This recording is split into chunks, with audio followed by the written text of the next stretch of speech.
Chapter 38. They made their way upward in silence. Once Juan stopped them, sent an uneasy glare across the empty floor, and then grudgingly motioned to keep moving. Sierra felt like her heart had snuck up to her brain so it could blast that pounding pulse directly into her eardrums. Every sliding shadow, each creak and crack, sent her mind spinning off into 1,000 horrible visions. She struggled to stay focused and push forward, but the culminating weight of everything that had happened that week wouldn't leave her alone. Sierra felt a distant flurry of motion erupt somewhere nearby. The air suddenly felt thick around her. It was a gathering, the ferocious swell of a wave before it breaks. "There's something," she said as they crept up the stairs. "Something happening." Everyone froze. "I don't know what." Her face was scrunched in concentration. She turned her head slowly from side to side, her eyes closed.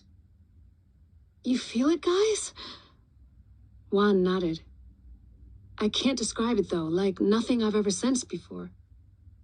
"Something coming?" Benny asked. "Yes, but not for us," Sierra said. "Just coming. Many, many things." "Hundreds," Juan added. "Thousands, maybe." "Is whatever's coming dusty and white?" T said from the top of the stairs. "'Cause something just moved up here, and that's all I can make out." Sierra rushed up the rest of the steps and peered out onto the 3rd floor. "Where?" "It slid down that wall," T said, nodding to the far end of the room. The construction had come a little further along on this floor. Half-finished plaster dividers rose up between the metal beams, and electrical wiring snaked alongside the ceiling pipes. But nothing, as far as Sierra could see, was moving. "You sure?" Benny was beside them now, squinting into the dimness. "I don't see nothing." "I'm telling you guys," T said. "It was about the size of a person. It slid down the far wall and was gone. A dusty cloud of white." Chalk. Could it be that Robbie had escaped somehow and sent a spirit to help them? The thought gave Sierra a little surge of hope, and she stepped out onto the floor. Benny reached for her. "Sierra." Whatever she was going to say, the words stopped short in her mouth. A white, dusty figure slithered across the floor toward them. It was blurry. The chalk was heavier in some parts and almost non-existent in others, but Sierra thought she could make out a human form to it. Just before it reached them, the shape vanished completely. And then all Sierra saw was dull whiteness, a billowing cloud that resolved into a screaming face. Robbie's screaming face.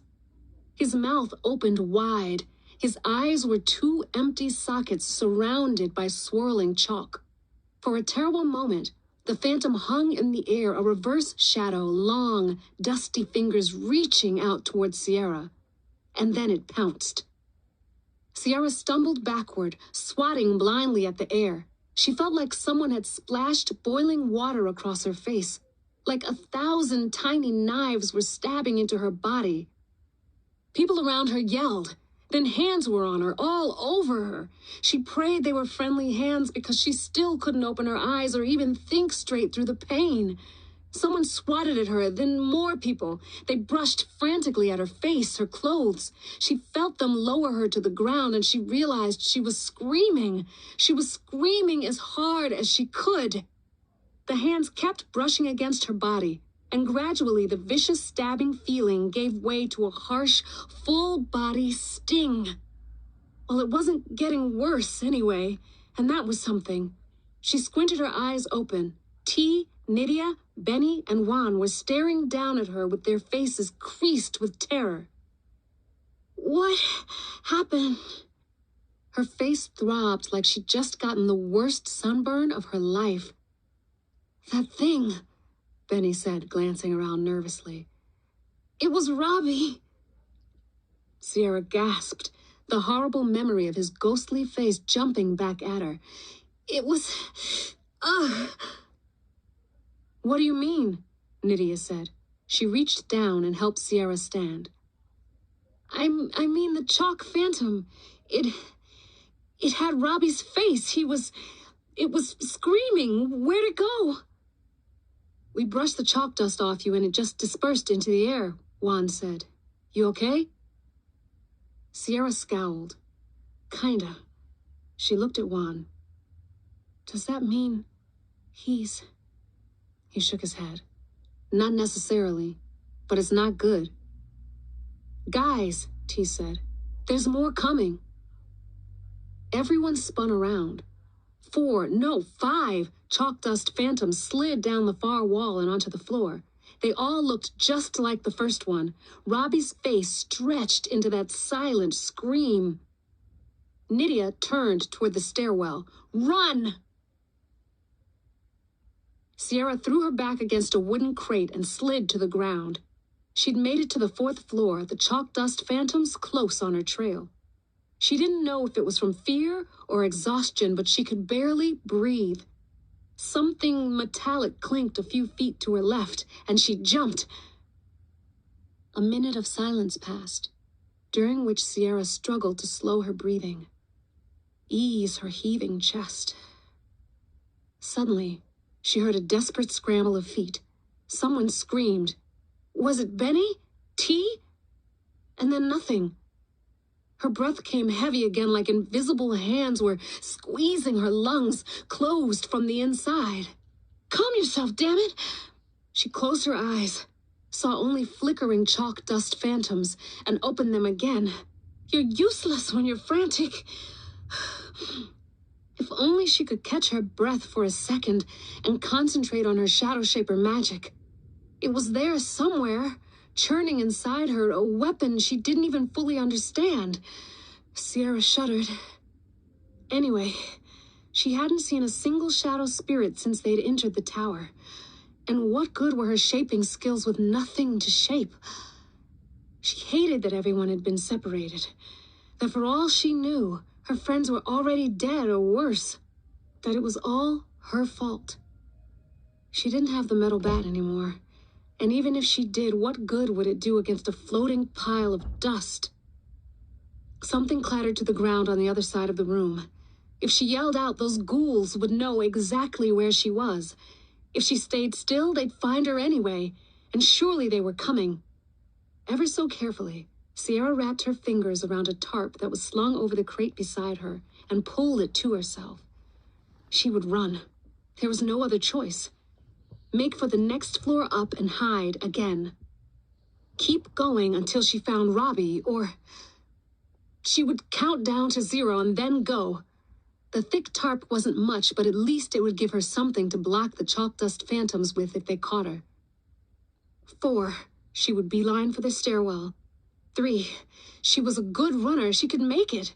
2, she wanted her breath to slow down, but it only got faster and faster. 1, she put one hand on the ground, clutched the tarp against her chest, and shot sprinter style across the floor. She didn't have to turn around to know the phantoms were there. A sudden flurry of movement erupted in the room all around her. Sierra, go, they're coming! It was Benny. Sierra almost burst into tears knowing that her best friend was still alive. Of course, her shout meant that Benny had given up her hiding place to distract the phantoms. Sierra strengthened her resolve, willed her legs to stop feeling so gooey, and rushed toward the stairs. Then something... a sixth sense? The Shadowshaper magic kicking in? Something told her to turn around. A chalk dust phantom was almost on her, its long, dusty arms out. Sierra swung the tarp at it as hard as she could just as the thing dove at her. The tarp slowed as if it was wrapping around some vague shape for just a moment, and then it pushed through, scattering the dust into oblivion. Sierra stood in total disbelief. Was it that simple? Benny, she yelled, snapping back into emergency mode. Use a tarp! Anything that'll scatter the particles! She gazed out into the dim room, hoping to catch sight of her friend, but nothing moved. Had the phantoms gotten her? Chalk dust phantoms flitted along the floor toward her. 4, 5, 6 of them. She wound the tarp behind her head, trying to calculate how many she could take out with one swipe. Her legs had stopped trembling. She had at least figured out some way to fight them. And fight she would. "Sierra, go find Robbie!" Juan shouted from somewhere across the room. 2 of the phantoms spun off toward his voice. "We'll get these chalk bastards!" "Hey!" Benny yelled at the phantoms, stepping out into the center of the room with a plastic sheet wound up like a whip. "Come on, suckers, I'm right here!" 2 more phantoms reversed course to take her challenge. Sierra was speechless for a second. Then the 2 remaining phantoms sprung up toward her. She swung, scattering one of them into nothingness and clipping the other. Benny swung at her pair, disintegrating both with one slash. "Sierra, go!" she yelled. The damaged chalk phantom had collapsed to the ground in a muddled heap and was crawling forward like an injured dog. Sierra stepped backward toward the stairwell. 3 more phantoms slid down the walls and onto the floor. She had to trust that Juan and Benny could handle them. She turned and sprinted up the steps.